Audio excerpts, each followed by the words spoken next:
Bihar news में स्वागत है आपका दोस्तों। मैं हूं फिरदौस गनी और आप देख रहे हैं केडीबी लाइव। दोस्तों आज हो चुका है 17 दिसंबर 2023।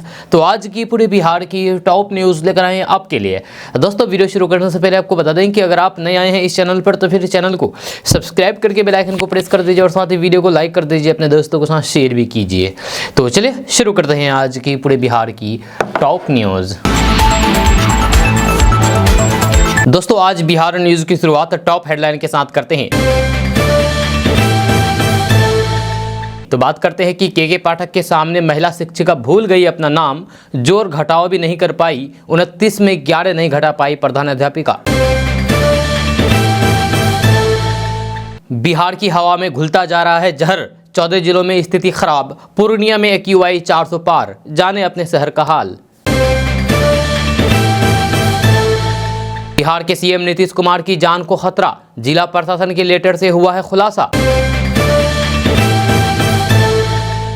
चुनावी मौसम में सिर्फ मिल रहा है आश्वासन, प्रदेश सरकार पर लगे गंभीर आरोप, जानिए मामला। सीएम नीतीश कुमार के वाराणसी रैली रद्द होने पर जेडीयू ने लगाया आरोप, कहा रैली करने पर मिली है बुलडोजर चलाने की धमकी। आखिरकार 5 दिनों के बाद सामने आए तेजस्वी, सरकारी कार्यक्रमों से दूरी बनाने पर उठ रहे थे सवाल, इन्वेस्टर्स मीट को लेकर के कही गई ये बात। दिल्ली क्यों गए थे नीतीश कुमार, क्यों बनाया था महागठबंधन, प्रशांत किशोर ने खोल दिया बराड़ा। तेजस्वी यादव को सता रही है पीएम मोदी की चिंता, संसद सुरक्षा चूक पर अमित शाह से मांग लिया है जवाब। बिहार के सरकारी बसों में भी अब ऑनलाइन कीजिए पेमेंट, यात्रियों को मिलेगी स्कैन एंड पे की सुविधा। तारकिशोर प्रसाद की सीएम नीतीश कुमार को सलाह, बिहार की जनता ने जो काम किए उस जिम्मेदारी को निभाएं। शिक्षा विभाग के हॉलीडे कैलेंडर पर तुष्टिकरण का आरोप, शिक्षक संघों ने किया विरोध, बैकफुट पर आई सरकार। मांझी ने टीचर बहाली परीक्षा के लिए बीपीएससी को दी बड़ी सलाह, कहा इंडिया के फुल फॉर्म के बाद अब पूछे नीतीश कुमार को क्या हो गया। सास के प्यार में दीवाना हुआ दामाद, आपत्तिजनक हालात में पकड़े जाने पर पेड़ से बांधने के बाद पत्नी ने ग्रामीणों के साथ मिलकर के जमकर पीटा। इंडिया गठबंधन या एनडीए, अभी हुए लोकसभा चुनाव तो बिहार में कौन मारेगा बाजी, सर्वे ने किया चौंकाने वाला खुलासा। चाय की खेती ही नहीं, उपयोग में आने वाले कृषि यंत्रों पर भी सब्सिडी, यहां करना होगा आवेदन। मिस बिहार 2023 का ऑडिशन शुरू, बिहार की बेटियां विदेशों में भी लहरा चुकी है हुनर का परचम। बिहार में ठंड से ठिठुरन, कोहरे और शीतलहर के बीच बारिश का अलर्ट, जाने आज का मौसम। निवेशक सम्मेलन से बिहार के युवाओं की खुलेगी किस्मत, 2 साल में 60,000 लोगों को मिलेगा रोजगार। अडानी को छोड़ करके कोई बड़ा निवेशक नहीं आया, दबाव बना करके निवेशकों से MOU पर कराए हस्ताक्षर, सुशील कुमार मोदी का बड़ा आरोप। बीपीएससी की परीक्षा देने जा रही लड़कियों को पिकअप ने कुचला, मौके पर हुई दर्दनाक मौत, परिवार वालों में मचा कोहराम। अब बालू माफियाओं की खैर नहीं, नीतीश सरकार कसेगी नकेल, क्या है खनन विभाग का नया प्लान, जाने विस्तार से। बिहार दारोगा भर्ती परीक्षा में होगी कड़ी निगरानी, AI से रखा जाएगा कैंडिडेट्स पर नजर, जाने क्या है पूरा प्लानिंग। BSEB मैट्रिक और इंटर के छात्रों को मुफ्त में मिलेगा गैस पेपर और गाइड, देखें 2024 का परीक्षा कैलेंडर। दोस्तों बात करेंगे विस्तार से, तो बात करते हैं कि करीब 4 महीने के बाद देश में लोकसभा का चुनाव होने वाला है। 2024 के लोकसभा चुनाव को लेकर के बिहार प्रदेश की भी नजर रहेगी। दरअसल देश के ज्यादातर राज्यों में कमोबेश सियासी समीकरण वैसा ही रहेगा जैसा 2019 के लोकसभा चुनाव में था, लेकिन बिहार में राजनीतिक समीकरण पूरी तरीके से बदल गया है। 2019 में भाजपा के साथ रहने वाले नीतीश कुमार अब राजद, कांग्रेस और लेफ्ट पार्टियों के गठबंधन में शामिल हो चुके हैं। ऐसे में 2024 के लोकसभा चुनाव में बिहार में क्या होगा, एक टीवी चैनल के सर्वे में इसकी भविष्यवाणी की गई है। TV channel times now ETG ने अगले लोकसभा चुनाव को लेकर के ओपिनियन पोल के नतीजे जारी किए हैं। इस सर्वे में ये बताया गया है कि अगर अभी लोकसभा चुनाव हुए तो बिहार में बीजेपी के नेतृत्व वाले एनडीए और विपक्षी दलों के गठबंधन इंडिया गठबंधन का प्रदर्शन कैसा रह सकता है। टीवी चैनल का यह सर्वे बता रहा है कि बिहार में नरेंद्र मोदी की साख कायम रहेगी। विपक्षी पार्टियों के गठबंधन को भी फायदा मिल सकता है, लेकिन मोदी आगे रहेंगे। TV channel times now ETG के सर्वे के मुताबिक अगर अभी लोकसभा चुनाव हो जाए तो बिहार में बीजेपी को बढ़त मिल जाएगी। इस सर्वे के मुताबिक बिहार की 40 सीटों में बीजेपी के नेतृत्व वाले एनडीए को 22 से 24 सीटों पर जीत हासिल होने का अनुमान है।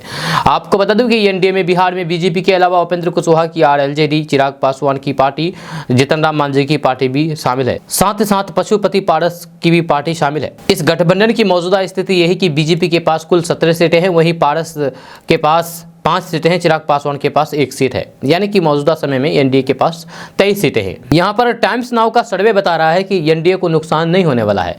वैसे 2019 में बीजेपी ने नीतीश कुमार की पार्टी जदयू और लोजपा के साथ मिलकर के चुनाव लड़ा था। इस गठबंधन ने तब बिहार की 40 सीटों में से 39 पर जीत हासिल कर लिया था।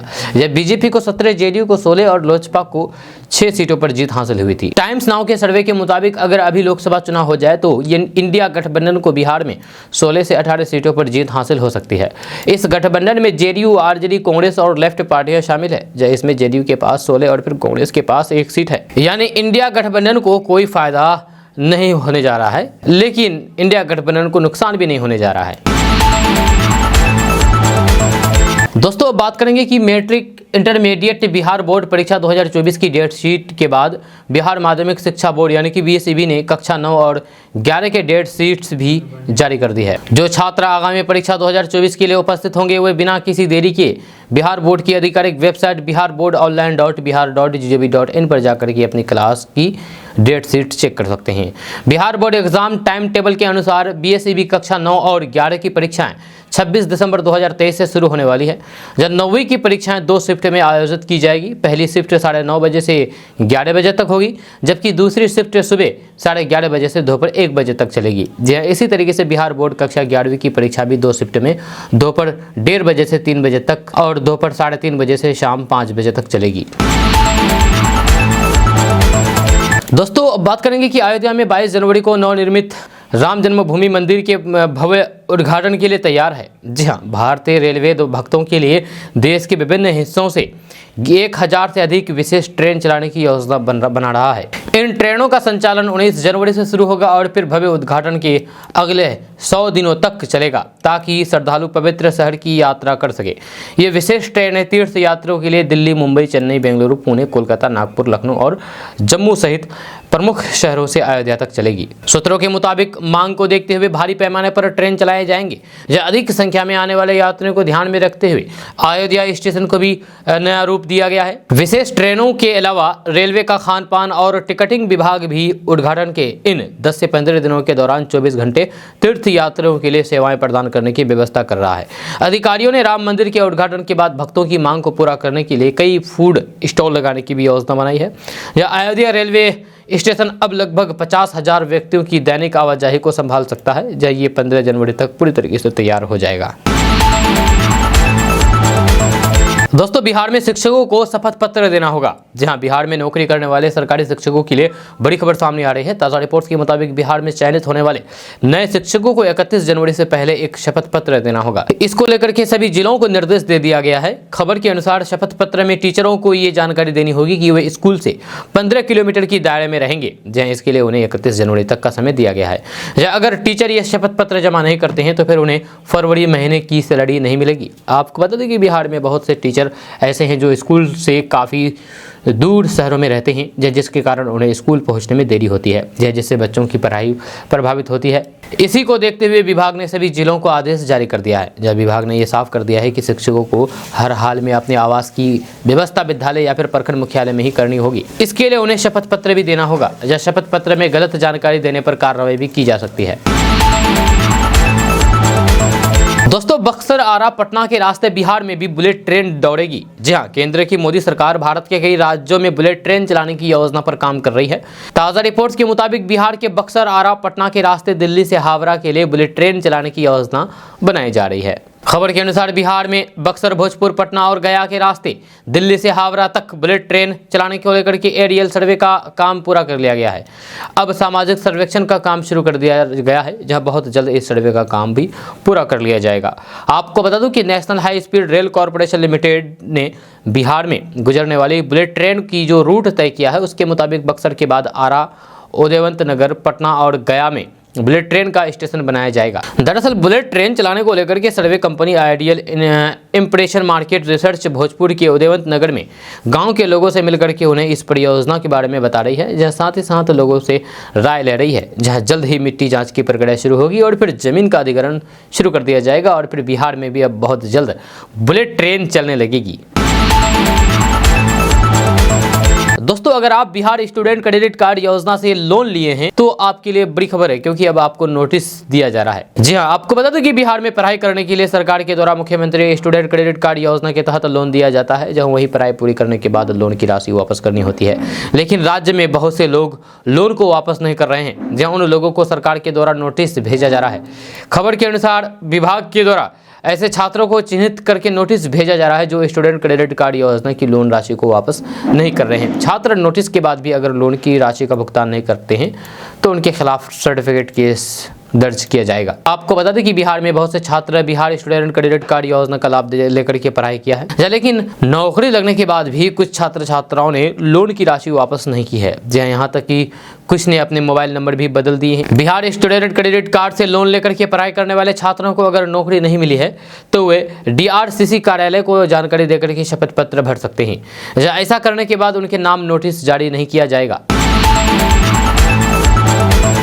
दोस्तों, अगर आप बिहार के रहने वाले हैं और बेरोजगार हैं तो आप 1000 रुपये महीना बिहार सरकार की तरफ से ले सकते हैं। हालांकि इस योजना को लागू किए हुए सालों हो चुके हैं, लेकिन अभी भी बहुत सारे लोगों को इस योजना के बारे में जानकारी नहीं है। तो हम आपको अभी जानकारी देने जा रहे हैं कि अगर आप बिहार के रहने वाले हैं और बेरोजगार हैं तो कैसे आप बेरोजगारी भत्ता बिहार सरकार की तरफ से ले सकते हैं। तो आपको बता दूं कि बिहार सरकार बिहार में 10वीं 12वीं पास बेरोजगार लोगों को रोजगार देने के लिए बेरोजगारी भत्ता देती है। ताजा रिपोर्ट के मुताबिक सरकार के द्वारा बेरोजगारों को सालाना 12,000 यानी कि हर महीने 1,000 रुपये की बेरोजगारी भत्ता दी जाती है। खबर के अनुसार बिहार के अस्थायी निवासी जिनके परिवार की सालाना आय 3 लाख रुपए से कम है, उन लोगों को सरकार के द्वारा बेरोजगारी भत्ता उपलब्ध कराई जाती है। या इसमें ग्रेजुएशन और फिर पोस्ट ग्रेजुएशन कर चुके बेरोजगारों को भी शामिल किया गया है।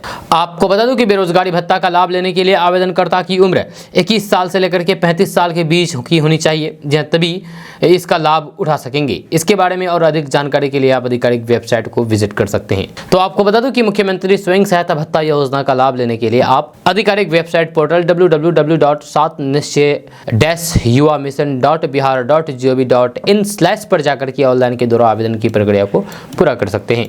आवेदन के लिए अगर दस्तावेजों के बारे में बात किया जाए तो आधार कार्ड, पैन कार्ड, निवास प्रमाण पत्र, योग्यता प्रमाण पत्र, मोबाइल नंबर, बैंक खाता आदि होनी चाहिए। फोटो भी होनी चाहिए साथ में। दोस्तों, बिहार में शिक्षकों की अब बायोमेट्रिक हाजिरी होगी। जी हाँ, बिहार में सरकारी स्कूलों में पढ़ाने वाले सभी शिक्षकों के लिए ये बड़ी खबर है। ताज़ा रिपोर्ट्स के मुताबिक बिहार में अब शिक्षकों की हाजिरी बायोमेट्रिक के द्वारा होगी। इसको लेकर के विभाग के द्वारा तैयारियां पूरी कर ली गई है। खबर के अनुसार बिहार शिक्षा विभाग ने राज्य के यानी कि बिहार के सभी सरकारी स्कूलों में बायोमेट्रिक मशीनें लगाने के लिए एजेंसियों को चयन करके सभी जिलों को दिशा निर्देश जारी कर दिया है, जहाँ जल्द से जल्द राज्य के यानी कि बिहार के सभी स्कूलों में टीचरों की हाजिरी के लिए बायोमेट्रिक मशीनें लगाई जाएगी। आपको बता दें कि बिहार के सरकारी स्कूलों में बायोमेट्रिक मशीनें लगाने के लिए 4 एजेंसियों का चयन किया गया है। ये एजेंसियां अपने जिले में संपर्क करके स्कूलों में बायोमेट्रिक मशीनें लगाएगी, जैसे साथ ही स्कूलों में इंटरनेट की सुविधा भी उपलब्ध कराई जाएगी। विभाग के निदेशक सुबोध कुमार चौधरी ने राज्य के सभी जिला शिक्षा पदाधिकारियों को इस संबंध में आदेश जारी कर दिया है और जल्द से जल्द स्कूलों में बायोमेट्रिक मशीनें लगाने के निर्देश दिए गए हैं ताकि इस प्रक्रिया को शुरू किया जा सके। दोस्तों, अगर आप बिहार के रहने वाले हैं और बेरोजगार हैं तो आपके लिए खुशखबरी है, क्योंकि अब आप मखाना की खेती कर सकते हैं। मखाना की खेती करके आप माला माल बन सकते हैं। यही नहीं, ये अगर आपके पास पैसा नहीं है तो आप टेंशन मत लीजिए, क्योंकि बिहार सरकार आपको 75% तक सब्सिडी देगी ये अगर आप इसकी खेती करेंगे तो। जी हाँ, आपको बता दूं कि सेहत का खजाना के तौर पर मशहूर मखाना की अधिकांश खेती बिहार का मिथिलांचल और सीमांचल के इलाकों में होती है। देश के कुल उत्पादन का 90% उत्पादन इन्हीं इलाकों में होता है, जहां इसकी बढ़ती डिमांड को देखते हुए बिहार सरकार ने इसको बढ़ावा देने का फैसला किया है। नीतीश सरकार ने राज्य बागवानी मिशन के तहत इसकी खेती के लिए सब्सिडी दे रही है। किसानों से इसके लिए आवेदन मांगे गए हैं, जहां इसकी खेती के लिए प्रति हेक्टेयर 97,000 रुपये तय की गई है। इसमें से किसानों को 72,750 रुपये सब्सिडी मिलेगी, यानी कि कुल राशि का 75% सब्सिडी दी जाएगी। इसमें पूर्णिया, कटिहार, मधेपुरा, सहरसा, सुपौल, खगड़िया, दरभंगा, अररिया, किशनगंज और मधुबनी के किसानों को फायदा होगा। यही नहीं, मखाना किसानों को बीज बांटने के लिए भी सब्सिडी दी जाएगी। बीज की कीमत प्रति हेक्टेयर 5400 रुपये तय की गई है, जिसके लिए 75% सब्सिडी मिलेगी। यह 10 जिलों के किसानों को इसका लाभ मिलेगा। अगर आप इस योजना का लाभ लेना चाहते हैं तो आपको एक वेबसाइट है, उस वेबसाइट पर जाकर के आपको ऑनलाइन के द्वारा आवेदन करना होगा, और ये वेबसाइट है horticulture.bihar.gov.in।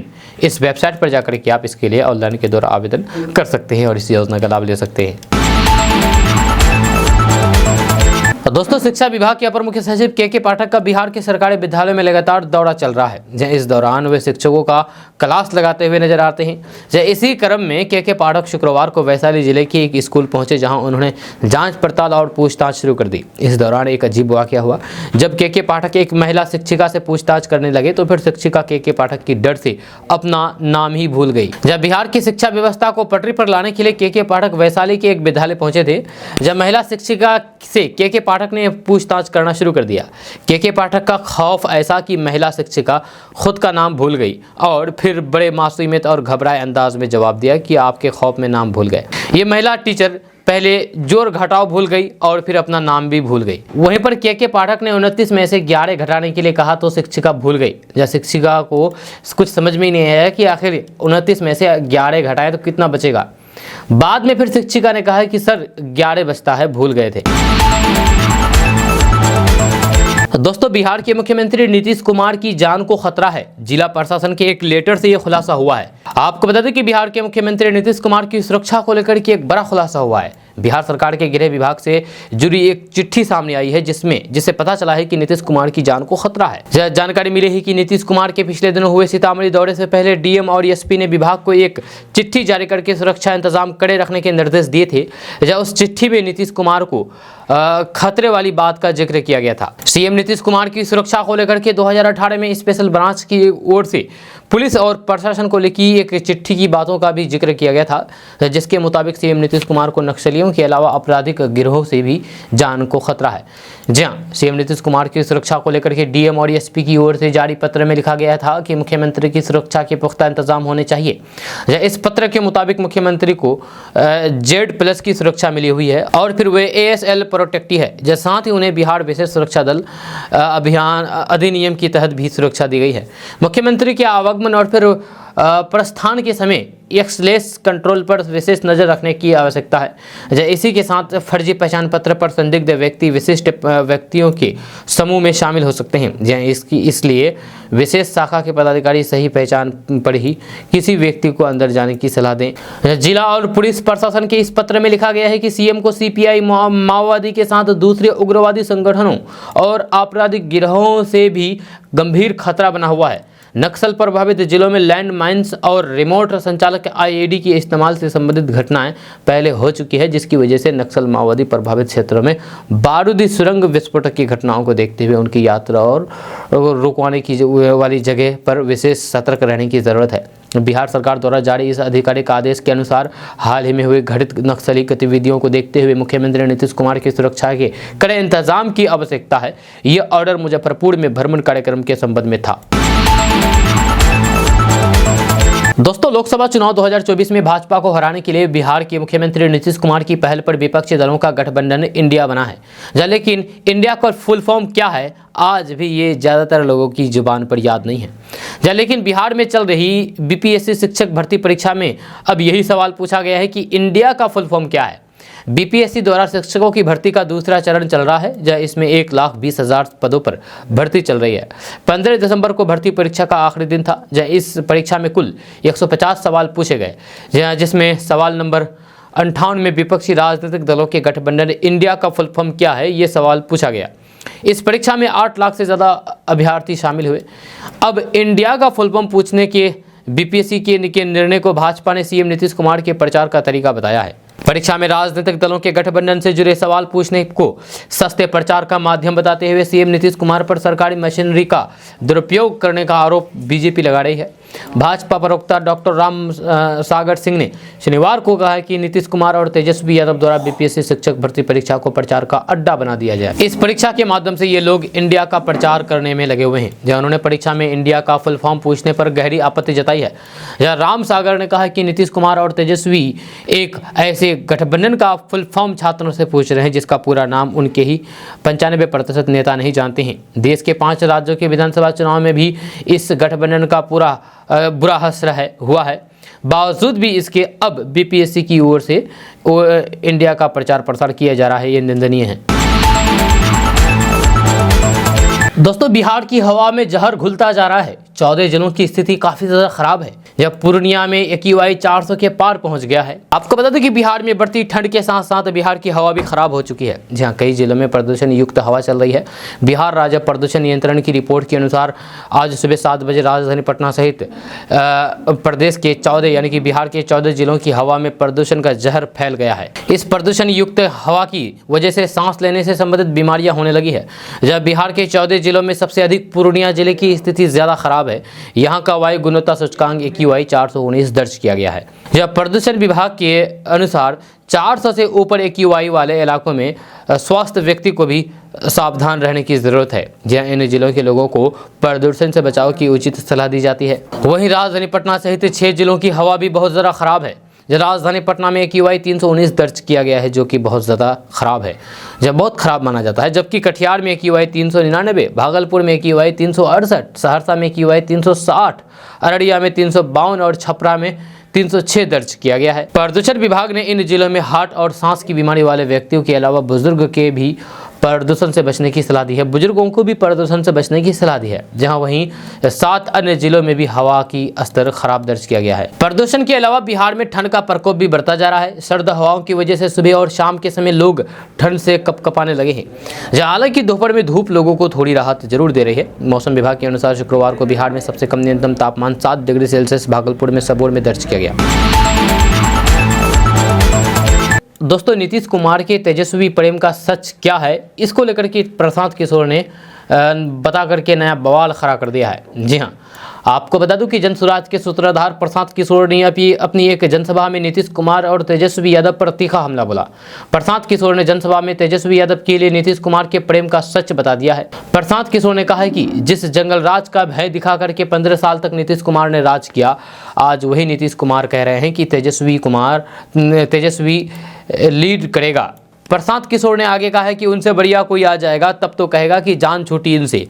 ये उनकी सोच है। कहते हैं कि हमको 40 सीट पर तुम उतार दिए हो, या ऐसा बैठा करके आ जाएंगे कि भोगोगे 10 साल। प्रशांत किशोर ने कहा कि तमिलनाडु में, कर्नाटक में हर 5 साल में नया सरकार तभी ना नेता डरता है, जब काम नहीं करेंगे तो फिर जनता हटा देगी। बिहार में तो ये लोग जान ही रहे हैं कि काम करें चाहे नहीं करें, जाति पर तो ये लोग आकर के वोट देंगे ही देंगे। प्रशांत किशोर ने आगे कहा है कि भाजपा के डर से लालू को, लालू के डर से भाजपा को वोट देना ही पड़ता है।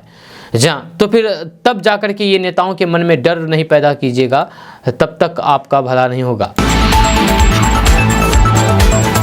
गठबंधन पर गरजे गिरिराज सिंह, कहा भ्रष्टाचारी एकजुट हुए, 19 दिसंबर की मीटिंग पर उठाया सवाल। यह केंद्र की नरेंद्र मोदी सरकार को हराने के लिए बनी विपक्षी दलों की इंडिया गठबंधन पर भ्रष्टाचार भाजपा नेता और केंद्रीय मंत्री गिरिराज सिंह ने करारा प्रहार किया है। जब खास करके इंडिया अलायंस की 4थी बैठक को लेकर के उन्होंने बड़ा बयान दिया है।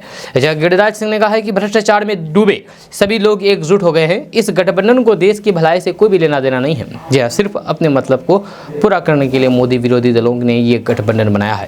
जब बिहार के मुख्यमंत्री नीतीश कुमार की पहल से बनी इंडिया गठबंधन की 4थी बैठक 19 दिसंबर को होने वाली है। 2024 के लोकसभा चुनाव के लिहाज से इसे काफी महत्वपूर्ण माना जा रहा है। सियासी गलियारों में चर्चा है कि इसमें गठबंधन के घटक दलों के बीच सीट शेयरिंग को लेकर के चर्चा होगी। जब पिछले 3 बैठकों में सीटों के बंटवारे पर बात करने की स्थिति भी नहीं बन पाई है। 19 दिसंबर की बैठक पर गिरिराज सिंह ने ये तंज कसा है। उन्होंने कहा है कि इस गठबंधन में शामिल सभी लोग भ्रष्टाचार में डूबे हुए हैं और एक दूसरे को बचाने के लिए एकजुट हो गए हैं।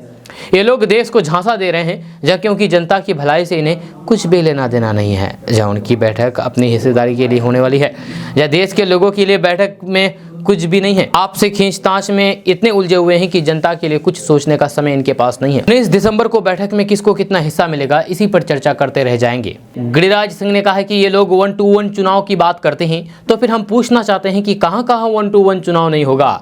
ये बता दें, छत्तीसगढ़, राजस्थान और मध्य प्रदेश विधानसभा चुनाव में इन्हें अपनी स्थिति का अंदाजा लग गया है। जहां उन्होंने नीतीश कुमार की बनारस रैली रद्द किए जाने पर भी तंज कसा है। उन्होंने कहा है कि रैली में भीड़ नहीं जुटी, इसलिए कार्यक्रम को ही रद्द कर दिया गया। दोस्तों, एक तरफ जहां बिहार की राजनीति दिन ब दिन गर्म होती दिख रही है, तो फिर वहीं दूसरी तरफ बिहार के मुख्यमंत्री नीतीश कुमार के वाराणसी रैली को लेकर के सियासत तेज हो गई है। एक मीडिया रिपोर्ट्स की माने तो कहा जा रहा है कि अगर कॉलेज परिसर में पब्लिक मीटिंग करने के लिए जगह दी गई तो फिर उनकी मान्यता रद्द कर दी जाएगी और कॉलेज बिल्डिंग पर बुलडोजर चला दिया जाएगा।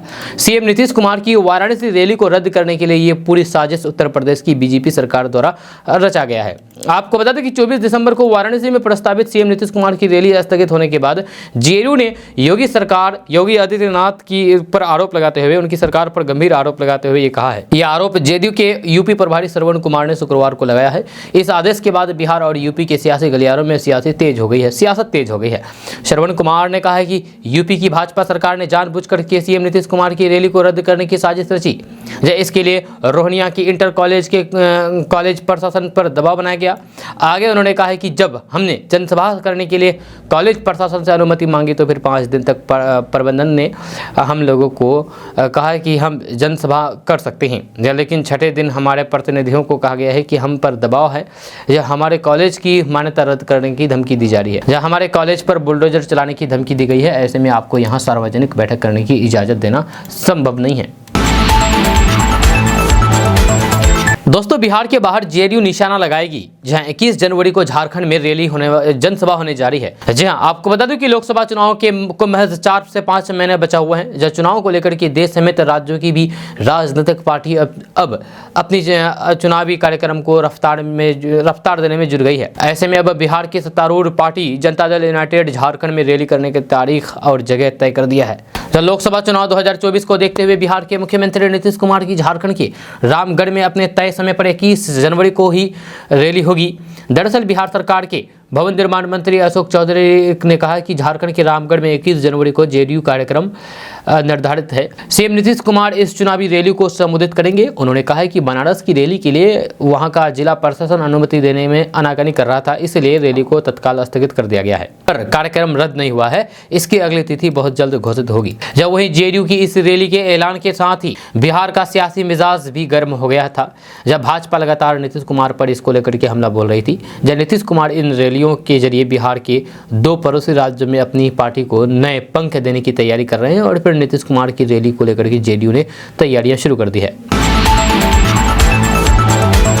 दोस्तों, आखिरकार 5 दिनों के बाद तेजस्वी यादव सामने आ गए हैं। सरकारी कार्यक्रमों से दूरी बनाने पर उनके ऊपर सवाल उठ रहे थे।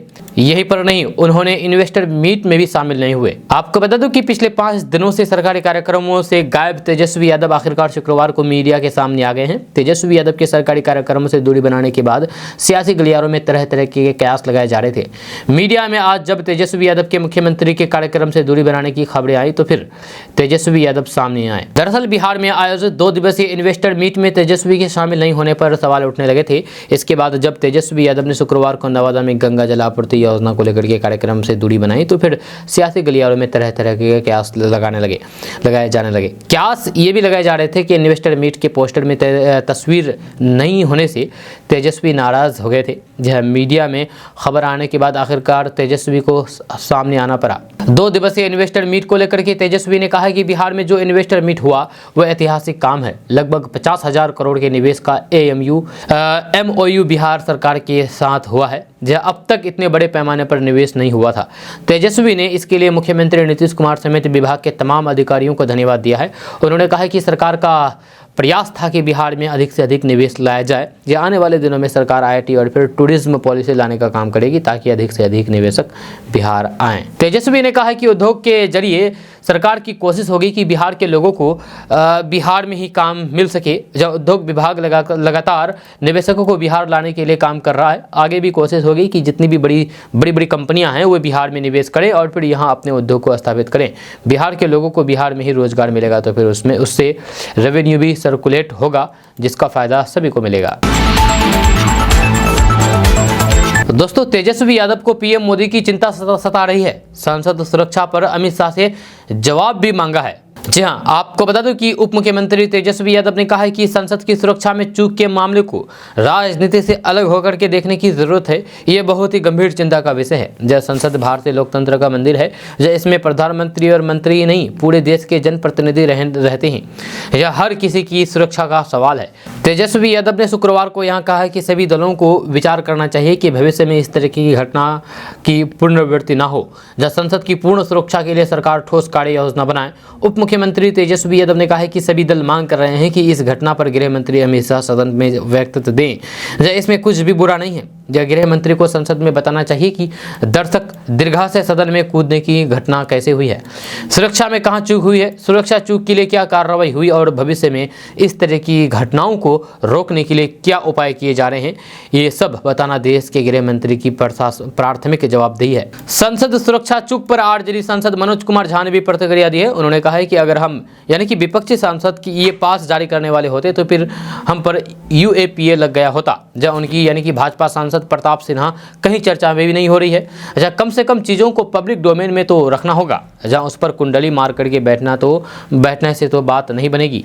जदयू के वरिष्ठ नेता और भवन निर्माण मंत्री अशोक चौधरी ने कहा है कि संसद की सुरक्षा में चूक पर केंद्रीय गृह मंत्री अमित शाह को स्पष्टीकरण देना चाहिए। भाजपा की जिम्मेदारी केंद्र सरकार के पास ही है। यह जदयू प्रदेश कार्यालय में आयोजित जन सुनवाई कार्यक्रम के बाद संवाददाताओं से बातचीत के क्रम में उन्होंने ये बातें कही है। अशोक चौधरी ने कहा है कि इसे इनकार नहीं किया जा सकता है कि संसद की सुरक्षा में बड़ी चूक हुई है। ये घटना दुर्भाग्यपूर्ण और चिंताजनक भी है। इस प्रकार की घटना की पुनरावृत्ति नहीं हो, इसे लेकर के संसद में स्वस्थ चर्चा होनी चाहिए। जहां ये पक्ष और विपक्ष का मामला नहीं बल्कि देश के सदन की सुरक्षा का विषय है। दोस्तों, बिहार में सरकारी बसों में भी अब ऑनलाइन पेमेंट कर सकते हैं। जी हाँ, यात्रियों को अब ये स्कैन एंड पे की सुविधा मिलेगी। आपको बता दें कि परिवहन विभाग यात्रियों की सुरक्षा और फिर बेहतर सुविधा देने के लिए लगातार काम कर रही है। बिहार में चलाई जा रही नगर बस सेवा में सफर करने वाले यात्रियों को एप्लीकेशन और फिर कार्ड के माध्यम से कैशलेस टिकट की सुविधा मिल रही है। चलो ऐप डाउनलोड करने पर यात्री बस के लोकेशन को भी ट्रैक कर रहे हैं। जहाँ इस ऐप को अपने डेबिट या फिर क्रेडिट कार्ड से रिचार्ज करके बस का सफर कर रहे हैं। जी हाँ, विभाग ने अब निर्णय ले लिया है कि सभी बसों में स्कैन एंड पे की सुविधा को बढ़ावा दिया जाए। इसकी शुरुआत पटना के कुछ एक सिटी बसों में किया गया है, जिसका लाभ यात्रियों को मिल रहा है। लेकिन इस योजना को बढ़ाते हुए राज्य भर के यानी कि बिहार के जितने भी बस हैं सभी बसों में QR कोड से टिकट का पेमेंट करने की सुविधा जल्द से जल्द शुरू करने का निर्देश जिलों को दिया गया है। दोस्तों, तारकिशोर प्रसाद ने सीएम नीतीश कुमार को सलाह दी है कि बिहार की जनता ने जो काम किया उसकी जिम्मेदारी को निभाएं। जी हाँ, आपको बता दूं कि बिहार के पूर्व उप मुख्यमंत्री तारकिशोर प्रसाद ने मुख्यमंत्री नीतीश कुमार को सुझाव दिया है कि बिहार की जनता ने उन्हें जो काम दिया है उसे वो निभाएं ईमानदारी पूर्वक। जो एक जिम्मेदारी है बिहार की जनता ने उन्हें दी है उसको बेहतर ढंग से निभाएं, तभी सही होगा। जेडीयू की बनारस में होने वाली रैली को रद्द किए जाने पर भाजपा पर रैली नहीं होने का आरोप लगा करके तारकिशोर प्रसाद ने ऐसा कहा है। उन्होंने कहा है कि जो दल अपने बूते बिहार में सरकार नहीं बना पाई वो भाजपा पर आरोप लगा रही है। हाल के दिनों में इंडिया अलायंस की जो स्थिति है सबको पता है। किस प्रकार की रैली करना चाह रहे थे और किस प्रकार मैदान नहीं मिला, इसके लिए भारतीय जनता पार्टी दोषी हो गई। जी हाँ, ये आरोप बेबुनियाद है। बेहतर होगा कि बिहार की जनता जो नीतीश कुमार को एक जिम्मेदारी दी है उसे ही वो सही ढंग से निभाया जाए। दोस्तों, सास के प्यार में दामाद दीवाना हो गया। जी हाँ, दामाद और सास को आपत्तिजनक हालात में पकड़े जाने पर खूब मारपीट की गई। जी हाँ, दामाद और सास को आपत्तिजनक हालात में पकड़े जाने पर पेड़ से बांधने के बाद पत्नी ने ग्रामीणों के साथ मिलकर के इतना जमकर के पीटा कि इसकी हालत ही खराब हो गई। आपको बता दें कि यह खबर बिहार के जमुई की जिला से सामने आई है।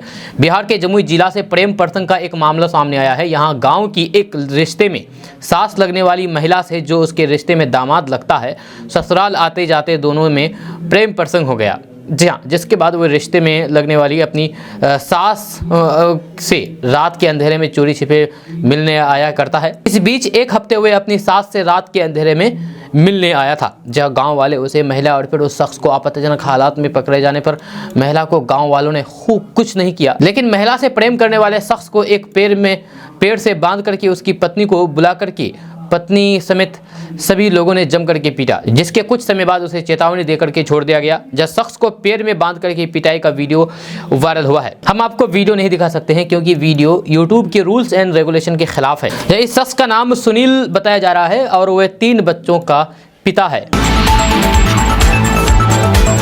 चाय की खेती ही नहीं, उपयोग में आने वाले कृषि यंत्रों पर भी सब्सिडी मिलेगी। यहाँ आपको आवेदन करना होगा। जी हाँ, भारत के असम, गुवाहाटी, दार्जिलिंग और फिर जम्मू कश्मीर की चाय के लोग दीवाने थे। जहाँ इस लिस्ट में बिहार का नाम भी अब जुड़ चुका है। यहाँ के कटिहार, किशनगंज, अररिया और पूर्णिया में किसान ठीक ठाक स्तर पर चाय की खेती करने लगे हैं। ऐसे में विशेष उद्यानिकी फसल योजना के तहत सरकार चाय के क्षेत्र का विस्तार करने और फिर ज्यादा से ज्यादा किसानों को चाय की खेती से जोड़ने के लिए सब्सिडी दे रही है। विशेष उद्यानिकी फसल योजना के अंतर्गत बिहार उद्यानिकी विभाग द्वारा चाय की खेती के लिए किसानों को 50% सब्सिडी दी जाती है। जब सरकार ने चाय की खेती करने के लिए प्रति हेक्टेयर लागत 4,94,000 रुपए तय की है। इस पर किसान को लागत की 50% सब्सिडी यानी कि 2,47,000 रुपए प्रति हेक्टेयर दिया जाता है। अब तक बिहार सरकार अपने यहाँ के किसानों को सिर्फ चाय की खेती पर सब्सिडी देती रही है, जहाँ अब राज्य सरकार यानी कि बिहार सरकार ने चाय विकास योजना के अंतर्गत चाय की खेती में शामिल यंत्रों पर भी अनुदान देने का फैसला किया है। जब सरकार ने इन यंत्रों पर लगने वाली राशि का 50% राशि खुद देगी, जब बाकी राशि किसानों को अपने पास खर्च करना होगा या अपने पास से खर्च करने होंगे। आपको बता दूं कि अगर आप बिहार के किसान हैं और चाय विकास योजना के अंतर्गत चाय की खेती पर उपयोग होने वाले कृषि यंत्र पर सब्सिडी लेना चाहते हैं तो फिर बिहार उद्यानिकी विभाग के पोर्टल horticulture.bihar.gov.in पर जाकर के ऑनलाइन के द्वारा आवेदन कर सकते हैं। या वहीं इस योजना से जुड़ी हुई अधिक जानकारी के लिए नजदीकी जिले के सहायक निदेशक उद्यान भी विजिट कर सकते हैं। जब किसानों के खाते में अनुदान राशि सत्यापन के बाद डीबीटी माध्यम से भेज दी जाएगी। दोस्तों, आज का न्यूज़ बस यहाँ तक। कैसा लगा आपको नीचे कमेंट बॉक्स में कमेंट करके जरूर बताइएगा। अगर आप हमारे चैनल पर नए आए तो फिर चैनल को सब्सक्राइब करके बेल आइकन को प्रेस कर दीजिए और साथ ही वीडियो को लाइक कर दीजिए, अपने दोस्तों के साथ शेयर भी कीजिए। तो चलिए मिलते हैं फिर नेक्स्ट वीडियो के साथ, तब तक के लिए जय हिंद, जय बिहार।